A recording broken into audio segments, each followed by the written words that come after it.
সংসদ সদস্যদের 11,000 কোটি টাকার বেশি ঋণ রয়েছে, যার অধিকাংশই সরকারি দলের। বর্তমান সরকারি দলের যারা নির্বাচনের প্রার্থী হয়েছেন তাদের 59.41% ঋণগ্রস্ত এবং যার বেশিরভাগ হচ্ছে সরকারি দলের। এই যে হাজার হাজার কোটি টাকার ঋণ, সেই ঋণগুলো যাতে ঋণ পুনঃতফসিল করতে পারে সেই সুযোগ সুবিধাটা করে দেওয়ার জন্যই বাংলাদেশের ইতিহাসে প্রথমবারের মতো একজন ব্যবসায়ীকে বাংলাদেশ ব্যাংকের গভর্নর দেওয়া হয়েছে। আমরা যখনই ব্যাংকিং খাত বা অর্থ সেক্টরের আর্থিক খাতের কথা আসে, মাননীয় অর্থমন্ত্রী একটা বাক্যই বারবার বলেন যে বিএনপির সময়ে এরকম কোনো রেকর্ড নাই যে আর্থিক খাতে বিশৃঙ্খলা হয়েছে।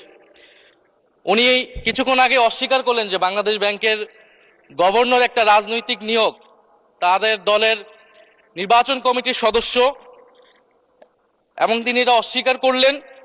আমি মাননীয় স্পিকার টিআইবির একটা তথ্য আপনাদেরকে দিচ্ছি। বর্তমান সরকারি দলের যারা নির্বাচনের প্রার্থী হয়েছেন তাদের 59.41% ঋণগ্রস্ত এবং যার বেশিরভাগ হচ্ছে সরকারি দলের। সংসদ সদস্যদের 11,000 কোটি টাকার বেশি ঋণ রয়েছে, যার অধিকাংশই সরকারি দলের। এদের অধিকাংশই ঋণ খেলাপি ছিলেন, নির্বাচনের আগে কিছু টাকা ঋণ দিয়ে পুনঃতফসিল করে নিয়েছেন।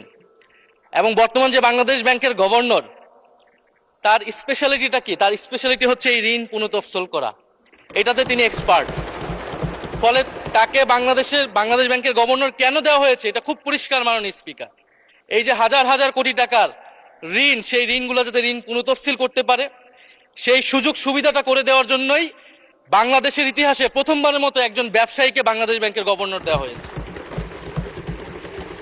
ফলে জাতির সামনে এই জিনিসগুলো পরিষ্কার হয়েছে।